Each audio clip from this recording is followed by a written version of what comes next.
मैं आपको ये बताना चाहूँगा कि इस पूरे धरने में कम से कम 20 से ज़्यादा लोग हैं जिनकी जान भी जा चुकी है। और कितने दिन हो गए हैं इनको, ठंड में, बारिश में, इनके साथ ही कई लोग, मुझे पता चला है कि कई लोगों की डेथ हो गई है बेचारों। 12 आदमी, देखिए अभी पीछे से आवाज आ रही है कि 12 आदमी इस वक्त ही गुजर गए हैं, ये कल गुजरे हैं। ये हालात हैं। हम डिफेंस ही है, हमने डिफेंस का मतलब जाना है, ठीक। लेकिन वोट जो हमारी होती है ना, बहुत कीमती होती है सर। उस दिन मैं शर्मिंदा थी अपने आप पे कि कैसे नेता हमने चुन लिया। बहुत उन पे प्राउड फील करते थे कि वो पढ़े लिखे नेता है वो, ठीक। रोजगार उसने कितने 30 साल से, हमारी माता जी बैठी हैं, वो 30 साल से नौकरी कर रही थी। वो सरकार नहीं था, वहां का एलजी नहीं था, है वो छोड़ो। वर्दी के साथ बस डीटीसी बस मार्शल, क्लस्टर बस मार्शल के क्षेत्र में लाने वाला कौन? ये केजरीवाल साहब।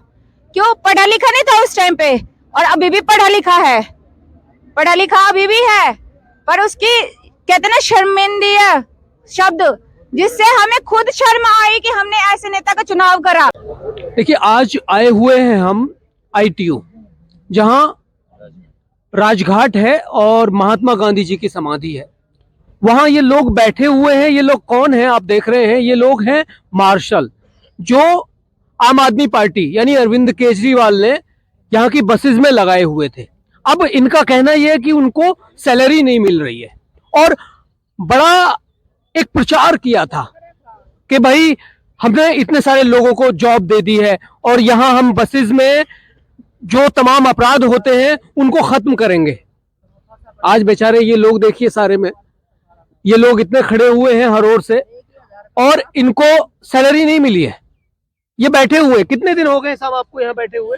आज हमारा 110 दिन हो गए बैठे हुए, और पूरी ठंड गुजार दिया हम लोगों ने यहाँ पे। हम लोग कोई धरनाजीवी नहीं है, कि हमारा आदत नहीं है धरना प्रदर्शन करने का। हम लोग बेरोजगार आदमी हैं। दिल्ली की सरकार का जो 2 योजनाएं हैं, एक योजना वो आई दिल्ली सिविल डिफेंस को 1968 एक्ट को चैलेंज करके सभी सिविल डिफेंस महिला पुरुष को इन्होंने दिल्ली के 40 तमाम सरकारी संस्थानों में डिप्लॉयमेंट दिया।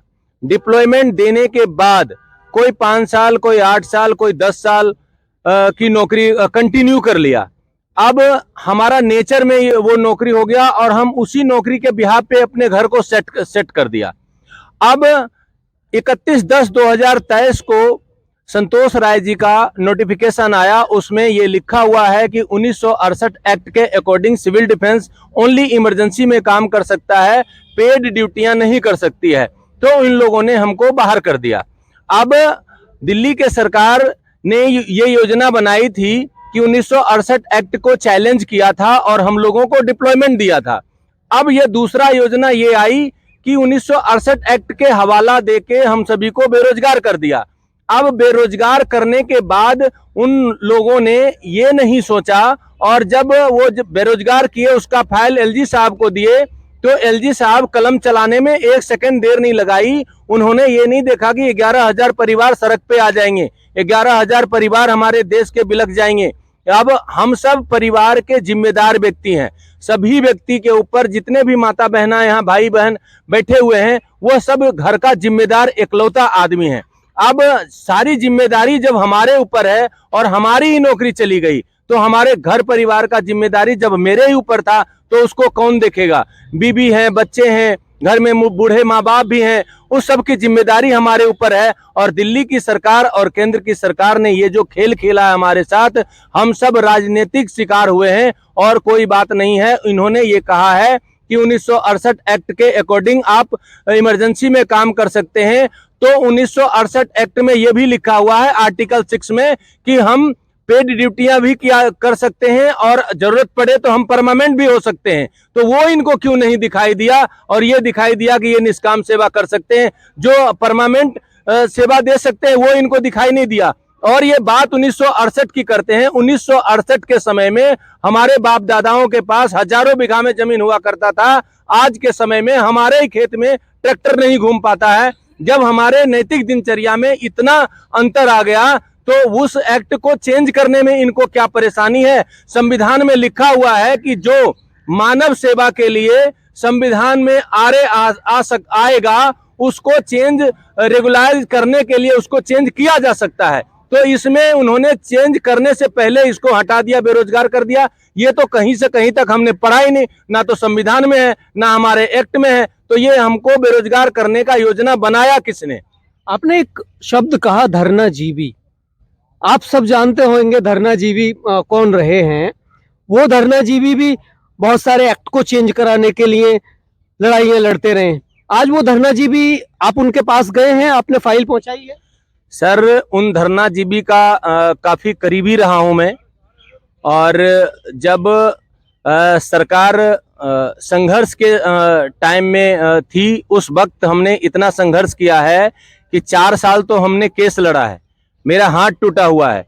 तो इसलिए मैं कह रहा हूं कि हम लोग पेशे से धरनाजीवी नहीं हैं, हम सब पेट से गरीब मजदूर क्लास के लोग हैं। और सिविल डिफेंस में हम भर्ती इसीलिए हुए थे कि हम देश का सेवा करेंगे सरकार और प्रशासन के साथ मिलके। लेकिन उन्होंने अपनी सेवाएं तो ले ली और हमारी सेवाओं की बात आई तो हम लोगों को बेरोजगार कर दिया। इसके लिए उनको, उनकी गलती को मनाने के लिए हम यहाँ बैठे हुए हैं। गलती उनसे हुई है, हमसे नहीं हुई है। अगर उन्होंने 1968 एक्ट था, हम नहीं कर सकते थे तो लगाए क्यों? अगर उन्होंने लगाया तो हम लोगों को निकाला क्यों? अब दोनों चीजें तो नहीं चलेगी। अगर लगाए तो परमानेंट करो, नहीं लगाए तो 184 दिन करने के बाद हमारा भारत का संविधान भी कहता है कि जो आदमी 184 दिन अपना श्रम दान दे दिया उसको परमानेंट होने का अधिकार है। संविधान की बात करने वाले तमाम, देखा होगा केजरीवाल जी दिल्ली के मुख्यमंत्री हैं, संविधान की बात करते हैं, कभी भगत सिंह जी की बात करते हैं, कभी किसी की बात करते हैं। आप लोगों का क्यों नहीं सुन रहे हैं वो? सर, अगर वो संविधान की बात करते तो वो संविधान को तोड़ के तो मुख्यमंत्री बने थे। वो भी उन्होंने तो अनशन किया था ना, अन्ना हजारे जी के कंधे में बंदूक रख के अनशन करके वो भी तो वो सीएम बने थे। तो संविधान कहाँ था? अगर आज उनको ये संविधान दिख रहा है, हम लोग 100 कुछ दिन से बैठे हुए हैं, अगर आज संविधान है तो उस टाइम संविधान क्यों नहीं था? ये तो फ्री लोगों को तमाम चीजें फ्री दे रहे हैं, फिर आप लोगों को नौकरी से क्यों निकाल दिया? सर, ये फ्री की रेवड़ी के चक्कर में तो जनता पागल है। उनके समझ में नहीं आती ना कि जेब में तो उनकी आदत रहा है। फ्री कुछ भी नहीं है, सब टैक्स के माध्यम से उनकी जेब से निकाला जाता है पैसा। आप भी यही इसी में ही जॉब करते थे? बिल्कुल सर। तो आप अभी यहाँ कितने दिन से बैठे हुए हैं? सर 110 दिन से अब हो रहा है। ये आपको, आपके घर परिवार में कौन कौन है? सर, घर में परिवार में बीबी है, बच्चे हैं, भाई हैं, हम परिवार का बड़ा सदस्य हूँ। अब वो परेशानी ये रही कि पूछिए मत क्या हो रहा है। उसी जो पैसा मिले उसी में सब लड़के डिपेंड थे, उसी पर हम लोग आश्रित थे और उसी से खुशहाल थे, चल रहा था। अब एकाएक बैठ जाने से परिवार तहस का नहस हो गया। एकदम मैंने पूछिए मत क्या हालत। आप वैसे कहाँ के रहने वाले हैं? यूपी के गाजीपुर। यूपी के गाजीपुर। हाँ। तो यहाँ दिल्ली में कितने दिन से रह रहे हैं? हो गया 25 साल। अब तो यहाँ के या कहीं के भी देश के निवासी हैं। हाँ। लेकिन आपको नौकरी मिली और नौकरी से निकाल दिया गया।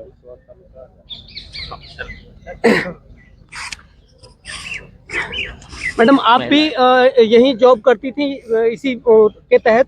हाँ, तो इसी अब आपको निकाल दिया है, परिवार कैसे चल रहा है आपका? बस पूछो मत सर, बुरा हाल है। मैं तो 10 दिन 15 दिन तो बीमार हो रही हूँ और घर की हालत इतनी खराब है।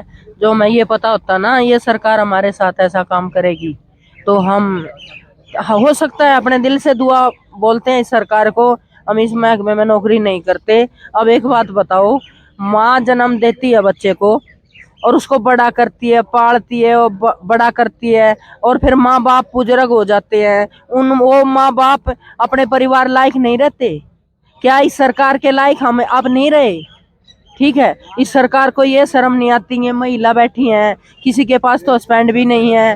ठीक है जी, किसी के पास भाई हस्बैंड नहीं है, बुजुर्ग हुए हैं। अब मेरी 48 साल की उम्र होली सर, अब मैं कहाँ जाऊं, किसके पास नौकरी जाऊं, किसके दरवाजा खड़काऊं? ठीक है, अब कौन मेरे को नौकरी देगा? रही बात, अब मैं अकेली हूँ, ठीक है, मेरा हस्बैंड भी नहीं है, ठीक है, और आप समझते हो इस संसार में एक अपना परिवार ही मतलब संभालना मुश्किल हो रहा है।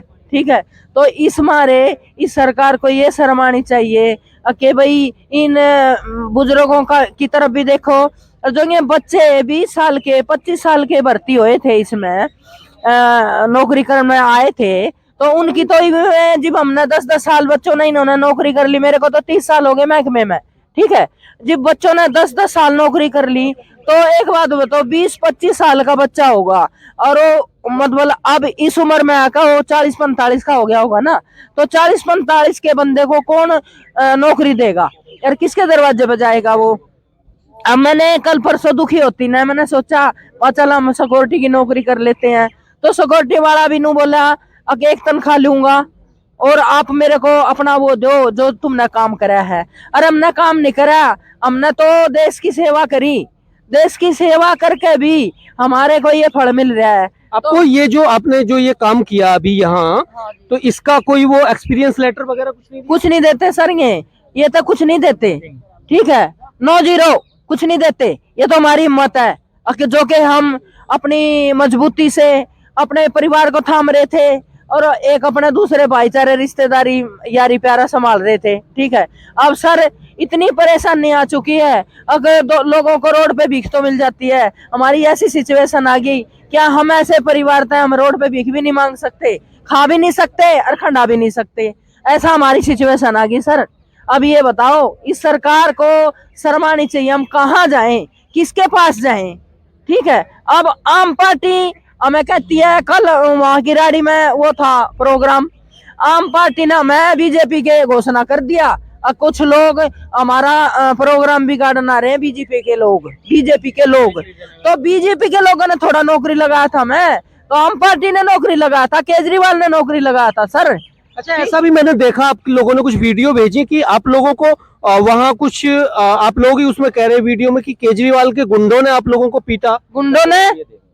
गुंडों ने सर ऐसी बेइज्जती करी है वहां पे बच्चों की, खाकी वर्दी में बच्चे थे, मार मार के लात मारी, गुस्से मारे, और इंसान पे देखा नहीं जाता सर, इतना खून बलबला रहा है, हम कहाँ जाएं। इस सरकार को शर्म आनी चाहिए, कोई भी सरकार आ जाए वो रोटी रोजी देती है। ठीक है, अब ये सरकार ने तो हमारे मुंह से निवाला ही निकाल लिया। ये कदम हमने इसलिए उठाया था क्योंकि आज से 3 महीने पहले से और 3 महीने के अंतराल में हमने दिल्ली सरकार से लेकर उनके जितने भी विभाग हैं, उनके जितने बड़े बड़े मंत्री हैं, सबको ज्ञापन दिया है, उनसे रिक्वेस्ट की कि आप या तो हमारे बीच में आइए या आप हमें बुलवाइए, हम बैठकर बात करते हैं। हमारी कुछ टीम आएंगे यहाँ पे 4 या 5 लोग बैठकर बात करते हैं, कोई बीच का रास्ता निकालते हैं। दिल्ली सरकार के और केजरीवाल जो एक अहंकारी पद पर बैठ गए हैं, पद तो उनका संवैधानिक है लेकिन अहंकार केजरीवाल के अंदर है कि 3 महीने के अंदर इतने ज्ञापन लगाने के बाद में इतनी मोटी रद्दी हो रही है। आप देखना ज्ञापन की, उन्होंने बिल्कुल ज्ञापन में आपको ही पता है 4 या 5 लोगों के नंबर होते हैं। अगर उनके मन में मंशा होती है कि इसमें हमारा आपको हटाने का कोई वो नहीं है, हमने आपको नहीं हटाया, आप कम से कम अपना स्टैंड क्लियर करते, आप हमें बुलाते।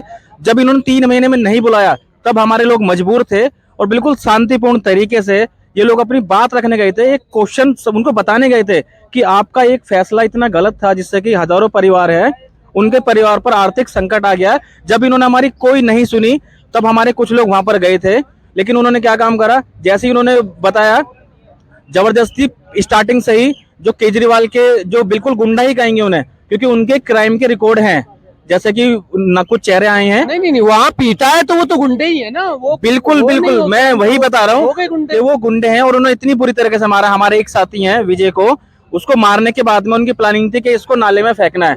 जैसे तैसे कुछ लोगों ने बीच बचाव करा के छुड़ाया, लेकिन वो उसको इतना जख्मी है, अब उसका इलाज कहीं और चल रहा है। उसकी जो बड़ी वाली सिस्टर है उन्होंने उसको अपने घर पे बुला लिया है क्योंकि स्थिति उसकी बिल्कुल भी ठीक नहीं थी। अगर हम अपना न्याय मांगने जाएंगे तो ये क्या हमें अपने गुंडों से पिटवाएंगे? अगर आप में इतनी शर्म थी, 3 महीने से हम आपको बुला रहे हैं। देखिए सचिवालय पर आते हैं, हमारा आपसे धरना यहाँ से कम 60 से 65 दिन सचिवालय पर चला था। वो आते हैं पीछे वाले गेट से और निकल जाते हैं, जबकि हमारी संख्या वहां पर भी काफी थी। अगर उनमें इंसानियत नाम की चीज होती तो क्या वहां पर आके नहीं मिल सकते थे? जब उन्हें वोट चाहिए था, सिविल डिफेंस वॉलंटियर, पब्लिक हमें कितना गलत बोलती थी कि तो केजरीवाल की फोर्स है। क्या उनको अंधे हो गए हैं या बहरे हो गए, उनको सुनाई नहीं देता कि जो ये वही लोग हैं जिनकी वोट बैंक से आप कुर्सी पर गए हो, और हम वही लोग हैं जो आने वाले इलेक्शन में इनको बताएंगे अगर हम तुम्हें बना सकते हैं तो तुम्हें कुर्सी से गिरा भी सकते हैं। ये है धरनाजीवी कहे जाने वाले पुरुष की दिल्ली का हाल, आप देख रहे हैं। सर आप बताइए कि यहाँ मैंने सुना है कि आप लोगों के साथ ही कुछ उनकी डेथ भी हो गई है। सर मैं डॉक्टर भूपेन चौरसिया हूँ, मैं एक समाज सेवी हूँ। मैं इन लोगों के साथ काफ़ी टाइम से हूँ। मैं आपको ये बताना चाहूँगा कि इस पूरे धरने में कम से कम 20 से ज़्यादा लोग हैं जिनकी जान भी जा चुकी है। और जो आपने अभी माताजी से पूछा, संडे को किराड़ी में 2 सरकारी स्कूलों का शिलान्यास था। जब हम लोगों को पता चला कि वहाँ हमारे दिल्ली के मुख्यमंत्री केजरीवाल जी, हमारी शिक्षा मंत्री आतिशी जी पहुँचने वाली हैं, तो हम कुछ लोगों ने ये सोचा कि वहाँ जाके हम अपनी बात रखते हैं। सर जब हम वहाँ गए तो पहले तो जो ऋतुराज झा किराड़ी के विधायक हैं वो मुझे देखते से ही पहचान गए, तो कहने लगे कि डॉक्टर साहब आप यहाँ से जाइए, आप हमारा कार्यक्रम बिगाड़ने आए हैं। तो मैंने कहा सर ऐसा तो हमने ना कुछ वीडियो में बोला और ना हमारी मंशा है, हम तो बस जो हमारे चीफ मिनिस्टर साहब हैं जो कहते हैं मैं आम आदमी हूँ, तो हमने कहा हम उनसे मिलने आए हैं सभी लोग। जैसे ही केजरीवाल जी की वहाँ रैली चालू होनी थी, उससे पहले मुझे वहाँ पे पुलिस ने डिटेन कर लिया और मेरे साथ साथ मुझे लगता है कम से कम 50 से ज़्यादा जो सिविल डिफेंस वॉलेंटियर थे उनका कार्ड वहाँ चेक किया गया और उनको बोला गया आप यहाँ से जाइए। कार्ड नहीं, बिना कार्ड के ही वो बोला गया। यहाँ तक कि उस क्षेत्र के जो लोग थे ना, यानी कि ये सोचो कि हम उस क्षेत्र के हैं, ठीक है, उस क्षेत्र के होने के कारण भी हमें नहीं बैठा दिया गया क्योंकि हम सिविल डिफेंस के हैं। उनको ये लगा कि सिविल डिफेंस के तो ये बैठ नहीं सकते, ऐसा है। तो वहाँ पे हटाया गया। उसके बाद सर क्या हुआ, जब केजरीवाल जी ने बोलना चालू किया तो हमारी माता बहनें, कुछ हमारे बुजुर्ग थे, उनने सिर्फ ये कहा कि केजरीवाल होश में आओ, हमारा रोजगार हमें वापस दो। तो वो 40 सेकंड का वीडियो हम आपको दिखाएंगे। केजरीवाल जी सुन्न हो गए, उनको समझ नहीं आया कि मैं जवाब क्या दूं। तो पहले सेकंड वो कहे कि भाई हम आपकी भी बात करेंगे।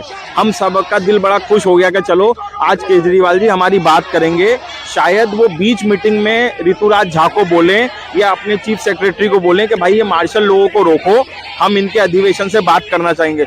40 सेकंड के बाद केजरीवाल जी के सुर बदल गए और केजरीवाल कहने लगे कि मैं जहाँ भी स्कूल बनाता हूँ, मोहल्ला क्लिनिक बनाता हूँ, वहाँ पे बीजेपी वाले आके हाय हाय करते हैं। सर मुझे बताइए क्या हम यहाँ बीजेपी वाले हैं?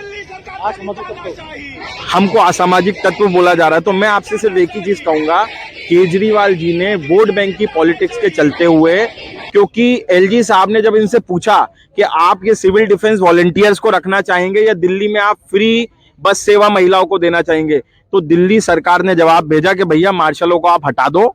ये वही मार्शल हैं सर जिसने कोविड में जब बाप बेटे को कंधा नहीं दे रहा था तो ये लोगों ने अपनी जान को जोखिम में डालते हुए, मैं एक डॉक्टर हूं, मुझे पता है कोविड एरा कैसा था। दिल्ली पुलिस, ये सिविल डिफेंस वॉलंटियर और डॉक्टर, ये 3 वो लोग थे जिसके कारण आज दिल्ली और ये पूरी प्रजाति बची है। तो जो भी इन लोगों के साथ हो रहा है वो बहुत गलत है। आपके चैनल के माध्यम से मैं यही कहूंगा, हमारे केजरीवाल जी सीएम साहब दिल्ली के हैं, हम उनसे हाथ जोड़ेंगे भाई, वो मालिक हैं दिल्ली के, हम लोग बहुत छोटे लोग हैं। केजरीवाल साहब मैं सिर्फ आपको यही कहूंगा कि 10,792 लोगों का जो परिवार है ये आपकी तरफ बहुत ही उम्मीद से देख रहा है।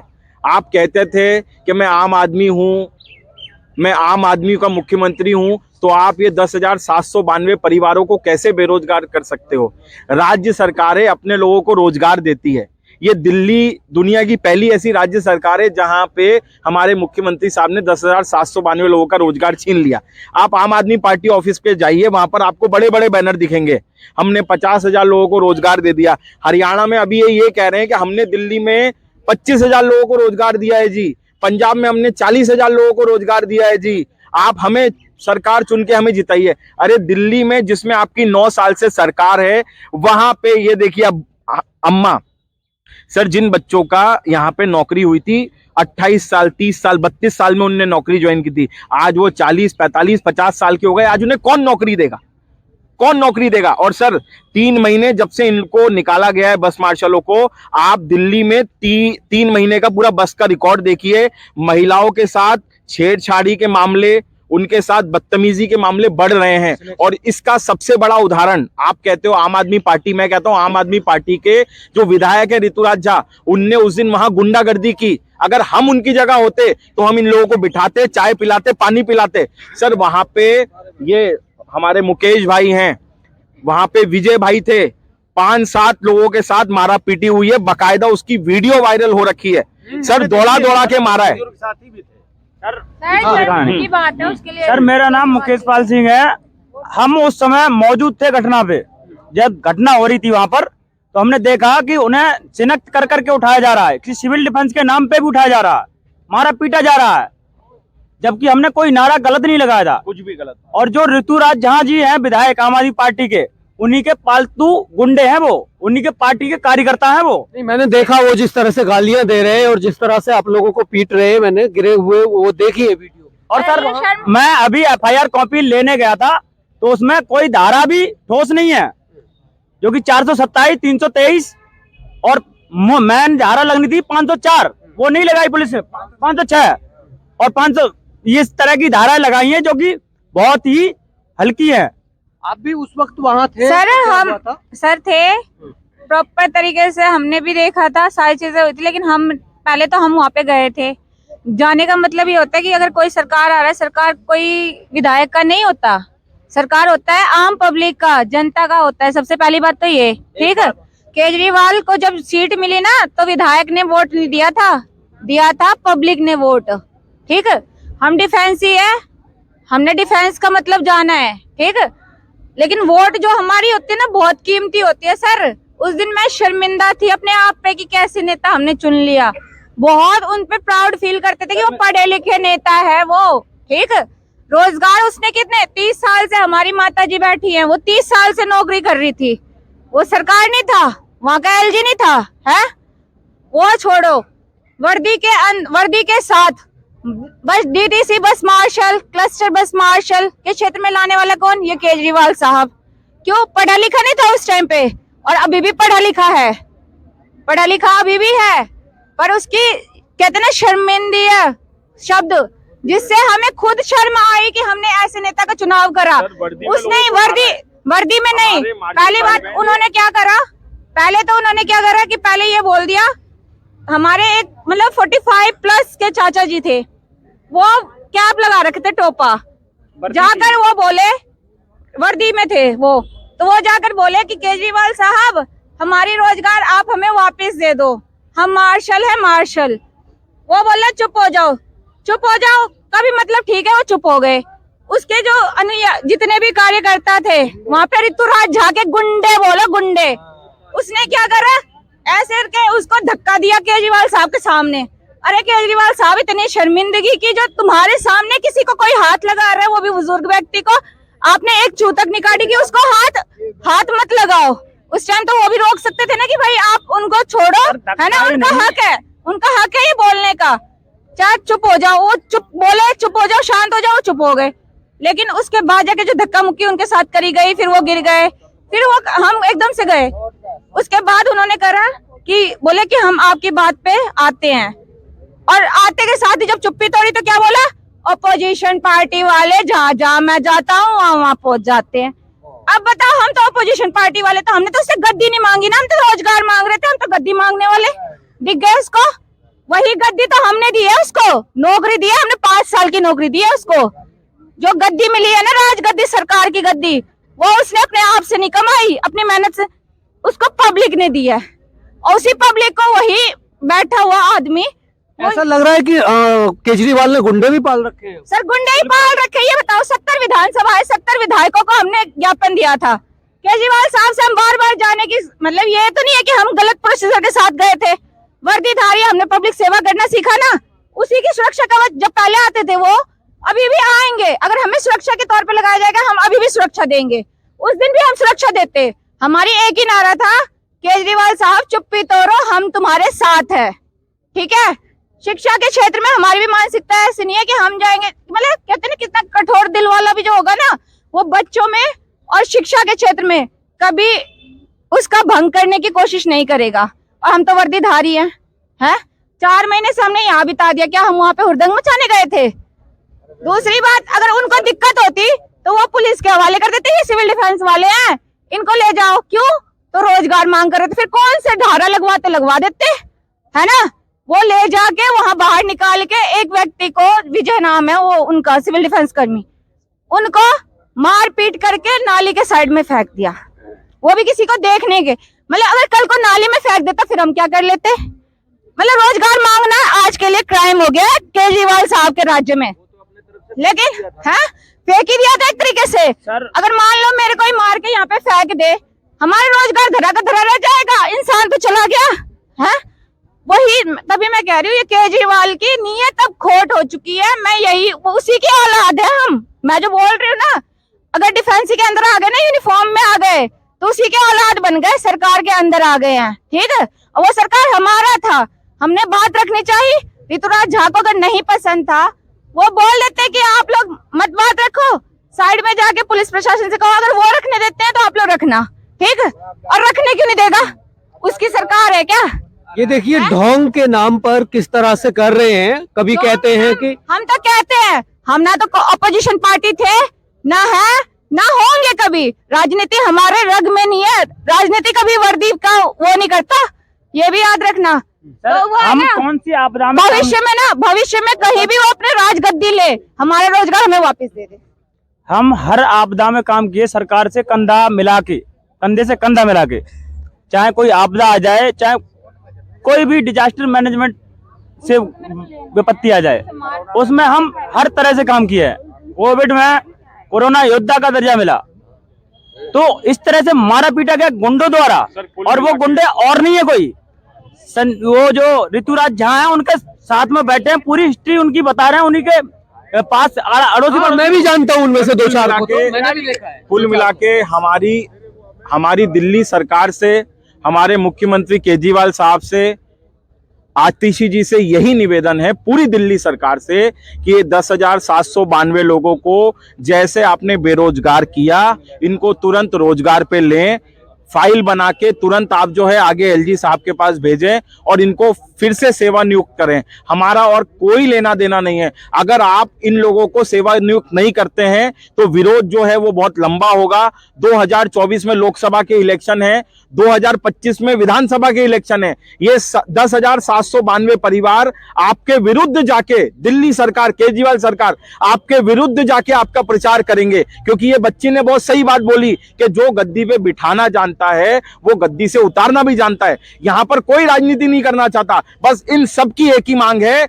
हमारा रोजगार हमें वापस दो, केजरीवाल होश में आओ, तानाशाही नहीं चलेगी। बस मैं यही कहना चाहूंगा सर, जब ये कोविड काल था, कोविड में आपने भी देखा होगा, बाप बेटे को, बेटा बाप को, माँ बच्चे से, और जो लैला मजनू की कहानी चलती है दिल्ली और देश के अंदर, जो एक दूसरे को जान कहने वाले लोग यंगस्टर थे, वो जान उस वक्त बेजान हो चुकी थी।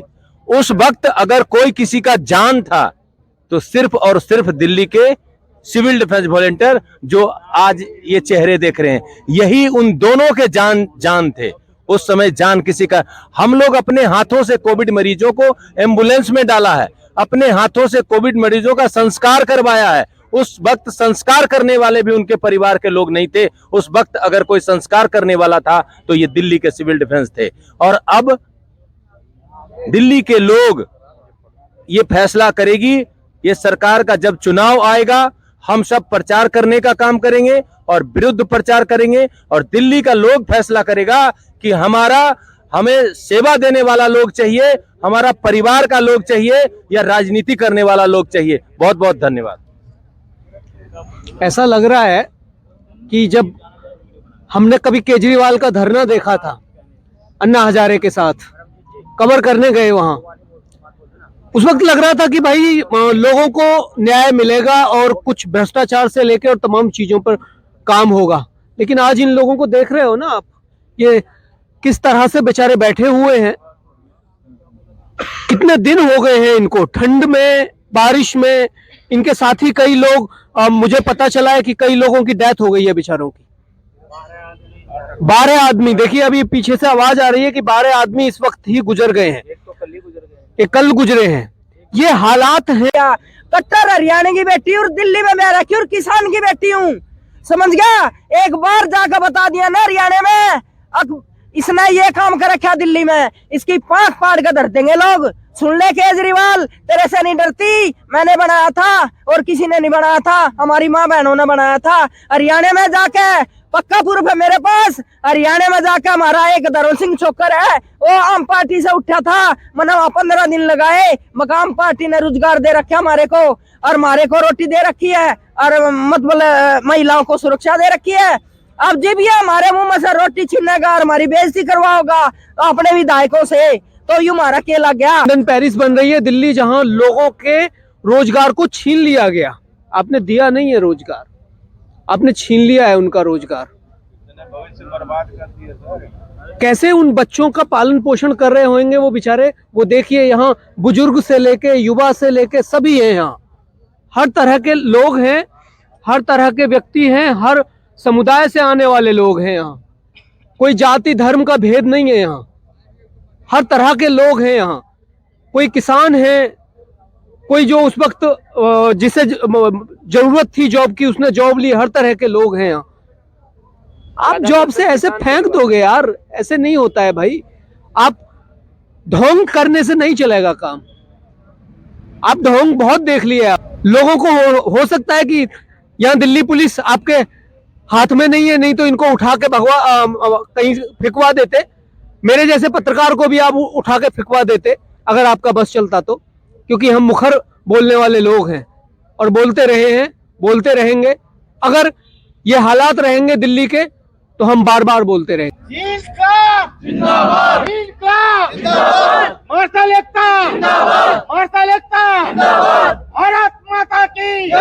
सर एक बात बताओ, ये हरियाणा में जा रहा है? देखो हरियाणा में जा रहा है ये अपनी छवि बनाने के लिए। मैंने दिल्ली में ये कर दिया, मैंने दिल्ली में ये कर दिया। ये दिल्ली को पेरिस नहीं बनाया, इसने मुर्दा घाट बना दिया। और मेरी सुनो बात, ये मैं हरियाणा की बेटी हूँ, दिल्ली में मैं रखी हूँ, किसान की बच्ची हूँ, ठीक है। अब जो इसने हमारी बात नहीं मानी ना, तो पूरा हरियाणा का किसान भी आ सकता है यहाँ, या केजरीवाल कान खोल कर सुन लेना, समझ गए। यहाँ हरियाणा का किसान भी आ सकता है। जितनी हमारी यहाँ बहन बेटियां बैठी है ना, उनको उनके दर्द को सुन कर आ सकता है। कभी ये कहीं जा रहा है हरियाणा में, कभी ये कहीं जा रहा है। हमारी रिश्तेदारी है चुगर दे हरियाणा में, इसको कान खोल के सुन ले केजरीवाल। एक बार जाके कह दी ना, अगर बहन चौदह नहीं सुना, नाश कर रखा दिल्ली का, ठीक है। हाँ तो इसकी पांख पाड़ का दर्द देंगे हरियाणा के जवान। कहीं यू छाती तान का जाग, मैं हरियाणा में मैंने नू कर दिया। कट्टर हरियाणा की बेटी और दिल्ली में मैं रखी और किसान की बेटी हूँ, समझ गया। एक बार जाकर बता दिया ना हरियाणा में, अब इसने ये काम कर रखा दिल्ली में, इसकी पांख पाड़ कर धर देंगे लोग। सुन ले केजरीवाल, तेरे से नहीं डरती, मैंने बनाया था और किसी ने नहीं बनाया था, हमारी माँ बहनों ने बनाया था। हरियाणा में जाके पक्का प्रूफ है मेरे पास, हरियाणा में जाकर हमारा एक धर्म सिंह चोकर है, वो आम पार्टी से उठा था, मैंने वहां 15 दिन लगाए, मकाम पार्टी ने रोजगार दे रखा हमारे को, और हमारे को रोटी दे रखी है, और मतलब महिलाओं को सुरक्षा दे रखी है। अब जब ये हमारे मुंह में से रोटी छीनेगा और हमारी बेइज्जती करवाओगा अपने विधायकों से, तो यू हमारा क्या लग गया, ठीक है। अपने विधायकों से ये एक लड़की थी मेरे पास में बैठी थी, उसको क्या कह रहा है, अगले जो तुमने शोर करा ना, मैं भूल जाऊंगा तुम लेडी जो, मैं भूल जाऊंगा तुम लेडी जो। ने कहा ये? उसने कहा क्या नाम है इसका, यू विधायक के है यो। अच्छा विधायक ने? हाँ ऋतुराज ने बोला है। अब क्या करेगा? हाँ अब मैं भूल जाऊंगा। और जितने हमारे जवान बैठे थे ना, सबको एक एक को पकड़ कर निकाल दिया उसने। दूसरी बात, हमारे डॉक्टर साहब थे मेरे पीछे ही बैठे थे, इनको पकड़ के निकाल दिया। अब चलो तुम्हारा ये खराब करोगे, हमारा प्रोग्राम खराब करोगे। मेरे पास में लड़का उठ कर चला गया, यहाँ पे अनिल है, सुनील है उसका क्या नाम है, अनिल। वो इतना 6 फुटा लड़का है, जो उसको ये पता होता हमारे साथ ये होगा, उन्हें पटक पटक का मारता वही, ठीक है। आजा भाई, तेरा केजरीवाल एक लेखा नहीं है, पूरी दिल्ली का केजरीवाल है, दिल्ली का मुख्यमंत्री है वो, ठीक है। उसका एक लेखा नहीं था, उसका बाप था वो। अब जो कि उसको इतनी मेर आवती, हमें नहीं आवती उसकी मेर, ठीक है। हम भी अपने दिल्ली का एक विधायक वो समझे थे, मंत्री समझे थे, पर हम आज उसको कुछ नहीं समझेंगे। केजरीवाल साहब कान खोल कर सुन लेना, आने वाले इलेक्शन में हमारे भी दिल में दर्द है, तेरे को हम देख लेंगे। जहाँ मैं इतनी कहनी चाहती हूँ, शराब इतना बुरा लगेगा इन महिलाओं का, जिसके घर पे बच्चे भूखे बैठे हैं। ये जवान बेचारे सुबह 9 बजे अपने घर से निकलते, चाय तक भी नहीं पीते। ठीक है, और सारा सारा दिन भूखे अपने घर में बढ़ जाते हैं ये शाम को। इनके दिल का दर्द क्या होगा, क्या सुनेगा वो भगवान? उस भगवान की तरफ देख ले, अपना मतना भरा केजरीवाल, समझ गया? इसने ये शर्म नहीं आती, इतने युवाओं बच्चे बैठे हैं, चल हम तो सोच लेंगे भाई, चल कोई नहीं, हम तो अपना एक पटड़ी पर 2 बिस्कुट के पैकेट धर के अपना गुजारा कर लेंगे। ये बच्चे क्या करेंगे जिंदगी में, ये बताओ? ये जवान बच्चे बैठे हैं, नो बताओ इनके बच्चे क्या करेंगे, कहाँ रोड पाएंगे इनके बच्चे? ये सोचो। मैं एक बात कहना चाहती हूँ, मोदी मेरी बात सुनो, मैं एक बात कहना चाहती हूँ, मेरे दिल में दर्द है। अब एक बात बताओ, केजरीवाल के बच्चे हमारी जगह यहाँ आकर बैठे हैं, तो उस पे उसके दिल पे क्या होगा? क्या हम भी किसी के बच्चे हैं, किसी के माँ बाप हैं, किसी के भाई बहन हैं, ठीक है? उनका दर्द उसके बच्चे के हमारे पास आन के बैठेंगे तो उसको क्या दर्द होगा? उसको दर्द जीव होगा जी, वो दिल्ली से हार जाएगा। अरीब का हारेगा, 100 को मेरे पे लिखवा के ले ले, 100 के 100 हारेगा और 100 के 100 हराएंगे। अब ये सोच ले, 10,000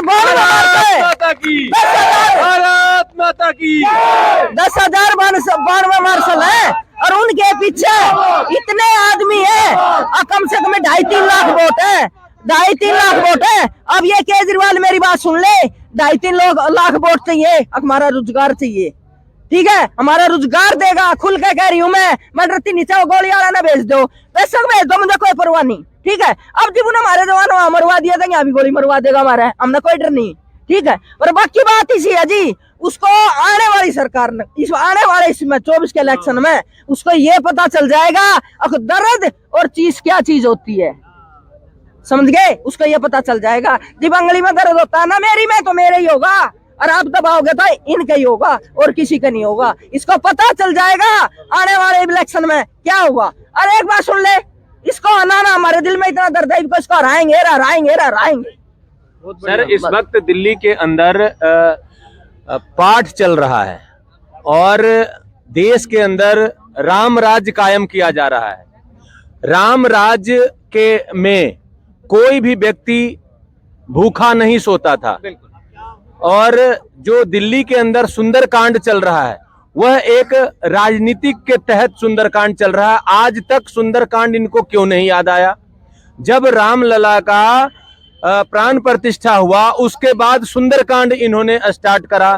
तो ये सब राजनीति स्टंट है, तो राजनीति स्टंट राजनीति की जगह पे करिए। हम सब कट्टर ईमानदार लोग हैं और गरीब परिवार के लोग हैं, हम सबको रोजी रोटी चाहिए, और दिल्ली या देश का कोई भी सरकार है उसका ये काम है हम सभी का रोजी रोटी सुनिश्चित करना। रोजी रोटी पहले से सुनिश्चित था हम लोगों का, उसके बाद हम सरकार से कुछ मांग नहीं कर रहे हैं बड़ा, हम सिर्फ इतनी सी मांग कर रहे हैं। उनके पास एक बार हम गए थे तो एक लेटर का जवाब में उन्होंने लिखा था कि इसमें हमारी कोई गलती नहीं है, हमने एलजी साहब को दिया है और एलजी साहब ने आप लोगों को हटा दिया है।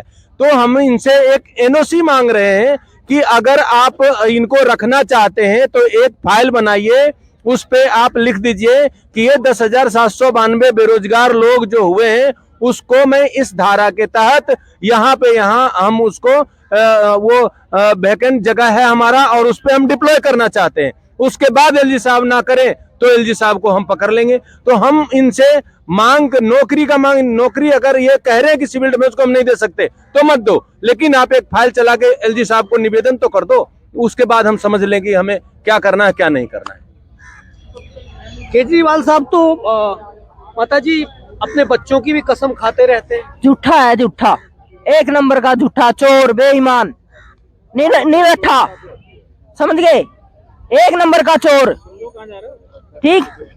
उसको ये नहीं पता बच्चे कहाँ से आते हैं, बड़ी दिल दुआ से बच्चे भगवान देता है, ठीक है? और वो झूठी बच्चों की कसम खा जाता है, ठीक है? आज के लिए, आज जमाने में अपने बच्चों को सब लोग इतना प्यार करते हैं, क्यों? एक के दो बच्चा होता है सबके, ठीक है? इतना प्यार करते हैं, दन जाए कुछ भी जाए, अपने बच्चों की झूठी कोई कसम नहीं खाएगा। ये मैंने अपना देखा है, ठीक है? और वो झूठी कसम खा जाना, वो ना माँ का, ना बाप का, ना बच्चों का, ना बीबी का, किसी का नहीं है, और ना संसार का, वो अपने पेट का पुजारी है, समझ गए? जब एक बात बताओ, इतने आदमी भूखे मर रहे हैं और वो पेट खा के सोता है, तो दिल्ली की जनता की जिम्मेवारी उसकी है कि भाई मेरी दिल्ली की जनता भूखी है, तो एक दिन वो भी भूखा रहा है कोई, उसके लिए तो नरे पकवान आ जाते होंगे, एक दिन वो भी भूखा रह के देखो ना, पता चला उसको, ठीक।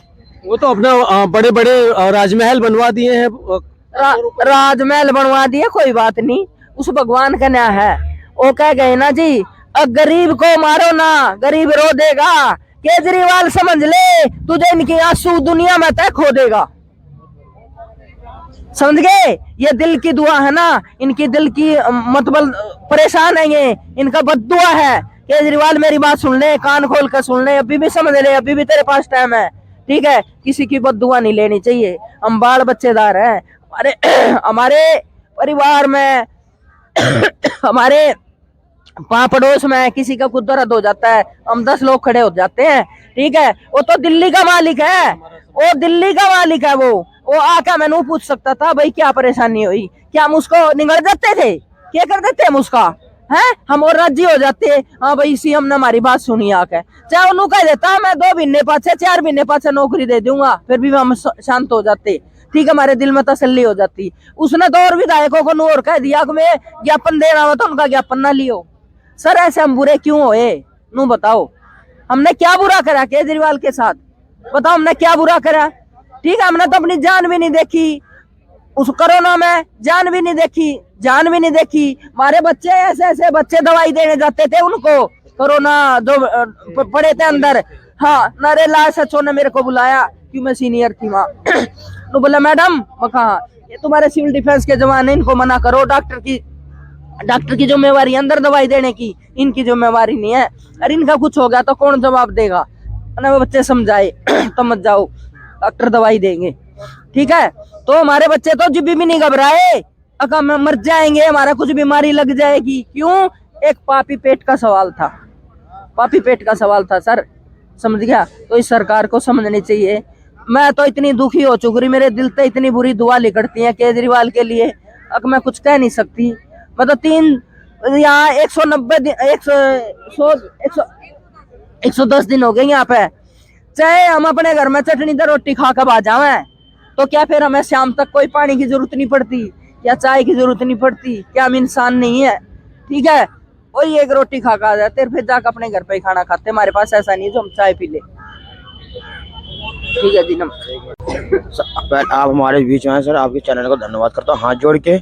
सर 4 तारीख की आपको बताना चाह रहा हूँ मैं, 4 तारीख को हमारे सीएम केजरीवाल और इनके साथ में इनके जो आए थे मंत्री, जिसमें अतिशी मैडम थी और सौरभ भारद्वाज जी।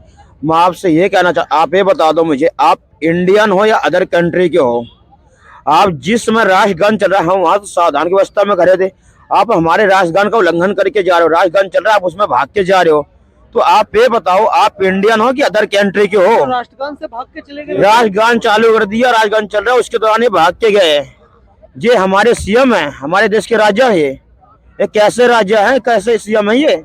जो तो केजरीवाल कहते हैं राष्ट्रगान का बड़ा सम्मान करते हैं और राष्ट्रभक्ति का बड़ा सम्मान करते हैं, राष्ट्रगान छोड़ के भाग गए। ये कुछ नहीं करते, ये तो हमें पागल समझ रहे हैं, दुनिया को पागल बना रहे हैं, उल्लू बना दिया। तो ये राष्ट्रगान का उल्लंघन करा इन्होंने पूरी तरह से, भाग के गए उसमें तीनों। ये क्यों भागे भाई? तुम राष्ट्रगान चल रहा था जब, हिंदुस्तान के थे, इंडियन थे, सावधान की अवस्था में खड़े रहते हैं ना आप। सीएम केजरीवाल जी, अतिशी मैडम, सौरभ भारद्वाज जी, ये है 3 जो राष्ट्रगान चल रहा था उसके दौरान भाग के गए हैं। किस जगह पे था ये?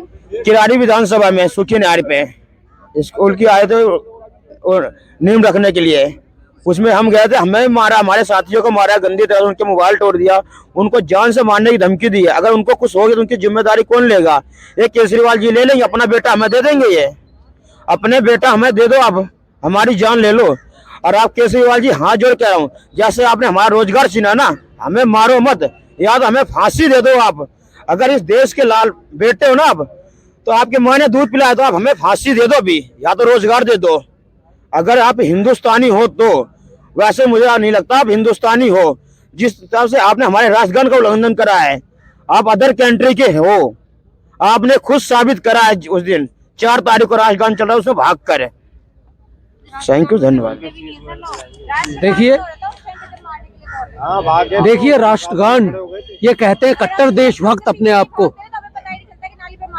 बहुत सारे लोगों से कहते हैं हम भगत सिंह को मानते हैं, हम नेताजी सुभाष चंद्र बोस को। ये लोग राष्ट्रगान छोड़ के भाग गए यार, शर्म आनी चाहिए।